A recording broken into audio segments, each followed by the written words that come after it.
Compostela vive unha intensa programación das festas do Nadal. E para coñecer aínda todo o que queda por diante, estamos neste día de Noite Boa, e mañá celebraremos o Nadal pois coa concelleira de festexos de Santiago de Compostela, Pilar Lueiro. Moi boas. Boas. Graciñas por atendernos. Grazas a vos. Bueno, moitas actividades que xa pasaron, pero temos unha extensa e variada programación do Nadal que vai ligada tamén cunha decoración que vemos en distintos puntos da cidade. Que é o que é máis salientable do que podemos vivir xa nos primeiros días de decembro? A ver, pois o máis salientable de toda a programación é que hai moitísimo espectáculo de rúa, moitísima música, mesmo baile. Esta fin de semana podemos gozar con brincadeira e ainda quedan o resto dos grupos de folclóricos da cidade. Temos as corais, que eso sí que xa non vai na rúa, pero vai nos centros socioculturais. Temos espectáculos no principal, no auditorio. Agora, por exemplo, este sábado 28 vai estar a agrupación folclórica Colexiata de Sá, faña ademais un homenaxe a un dos seus membros falecidos recentemente. Temos o mercado da Carreira do Conde, temos a carpa da Praza Roxa con moitísima actividade. Con sesións vermús, non? Na Praza Roxa. Que son grupos daqui da cidade que ensaian no Centro Xove.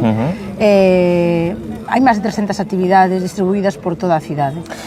Tamén na Alameda temos unha carpa que vai mudando de actividades. Tivemos a festa do apego, e agora hai actividades cunha pista de xeo tamén, para a cativada principalmente, non? Hai unha pista de xeo para os máis pequenos, aí hai actividades, hai obradoiros, hai cine, onde empezou o cine, vai haber un ciclo de cine, pero xa non xa para os máis pequenos, hai para todos os públicos. E xa digo, esta cidade que non dá sentido a tanta actividade que hai. E que é o Xardín das Oito Puntas? É algo que Compostela estrela do Nadal, o Xardín das Oito Puntas, que tanto na estrea do Alumeado que tivo lugar aquí na Praza do Obradoiro se lle deu moito bombo, e que protagonista tamén? Sí, a ver, a estrela das Oito Puntas é unha estrela que é típica nosa daqui de Santiago, que aparece no escudo e aparece en moitísimos lugares da cidade. Entón, quixemos poñer en valor algo propio.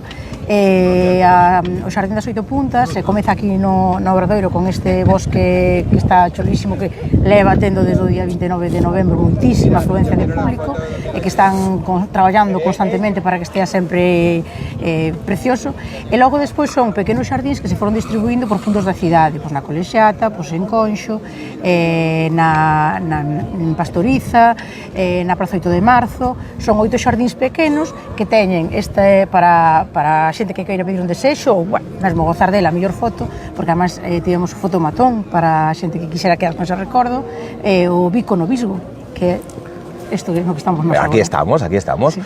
48 páxinas de actividades que deu a coñecer a concelleira de festexos de Santiago de Compostela. 48 páxinas de actividades completas onde ten protagonismo todas as idades, tanto os maiores como os cativos, porque o Nadal é para todos e para todas. É un tempo de festa, para gozar en familia, con amizades, e mesmo a min que me gusta moitas veces estar só, non teño oportunidade, pero se queres estar só un pouco tamén tes actividade para un propio, porque podes ir a un espectáculo, porque non necesitas de ninguén que te acompañe, e logo despois sí, é un tempo de compartir. E incluso para ir ao circo, que o Circo de Pinocho, que se non o saben, xa polo digo eu, é o único circo, primeiro, é o único circo galego 100% con carpa. Sí, que está situado nas Cancelas, e xa desde fora xa se ve espectacular e o espectáculo promete. Despois, outro día vivimos aquí, precisamente como liña de meta, a carreira de Papá Noel. Temos a San Silvestre, e tamén como concelleira de deportes, o deporte que casa moi ben con estas datas. A ver, a San Silvestre é unha carreira propia da actividade municipal. Creo que vai ser un éxito porque onte ainda me falaban de que van 1000 e pico inscritos, queremos chegar a 2000. Xa digo, o marco polo que discorre é fantástico porque é a zona bella. Este ano, como novidade, saímos e chegamos aquí á Praza do Obradoiro. Saímos un chinguiño máis tarde, que é media hora, pero esa media hora vai a facer que a cidade luza de outra maneira, porque xa están as luces encendidas. Claro. Ven a xente disfrazada, ven a xente a pasalo ben. Bueno, é unha maravilla para acabar o ano cun plus de deportividade. E a decoración? Concelleira, a decoración que moitas veces pois ten algunha crítica, alabanzas, que se fixo, que se pretendeu facer con respecto a mellorar o ano pasado, non? Que sempre supoño que será unha liña a seguir no que é a decoración da cidade e do concello en si mesmo, non? Nosa decoración queremos que sexa a decoración de Nadal, queremos que sexa algo novidoso, algo que a xente veña a gozar da cidade, ese xa tamén un atractivo, pero non o primeiro, o atractivo máis grande se xan as luces, pero como novidade este ano temos unha iluminación artística na Alameda que recomendo a todo o mundo porque é espectacular, parece que te metes nun mundo de fantasía, e logo aquí no Obradoiro, para non ter nada colgado da fachada, porque foi renovada non hai moito, e bueno, non tratar de non danar, pois temos tamén unha iluminación artística que vai cambiando cada 3 minutos de cor e con distintos pantallazos. Así tamén están en praterías, donde tamén se pode, os rapaces é moi atractivo porque teñen os peixes, parece que están nadando ali ao redor da fonte, e tamén en Monaval. Entón, eso é algo distinto e queda moi lucido e moi bonito. Temos o tradicional Belén de Conxo, temos a Cea do Paluso, o sea, temos o Belén da Colexiata o Belén da Colexiata, o Belén aquí en Raxoi tamén. Pero ese é o da Xunta. O Belén da Xunta, que tamén hai que nomealo. Está tendo moita xente. Está tendo moita xente, non? Son actividades que son características que non pertencen á vida municipal, pero que sí que son iniciativas privadas que hai que alabar, non? Sí, a ver, todo o mundo temos que remar todos na mesma dirección se queremos ter unhas festas de categoría.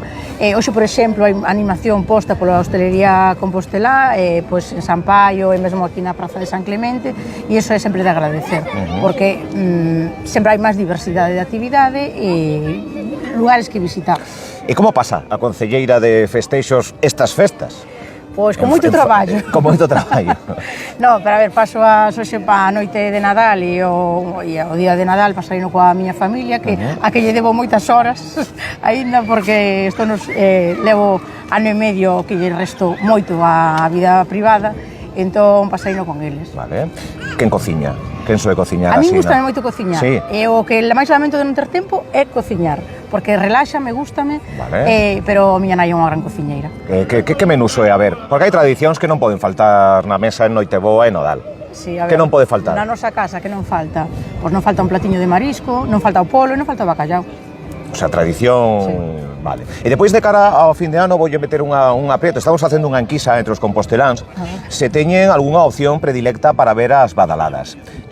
Esta guerra de Broncano, Pedroche, outra opción. Onde soe ver as badaladas a concelleira? Eu normalmente con a miña familia pola tele. Pero... Que canle? Ten unha fixa, non? Non, non temos ningunha fixa. Onde pare? Sí. É onde meu pai pare o mando. Vale, elixe, quen elixe... Eu escollo que este ano, o anterior, os que queden, que a xente veña a Praza Obradoiro, que vamos a ter badalladas, imos ter o cotillón, imos ter as uvas, e vai haber unha festa moi grande aquí no Obradoiro. Unha charanga, non? Unha charanga, unha das mellores charangas de Galicia. Vale.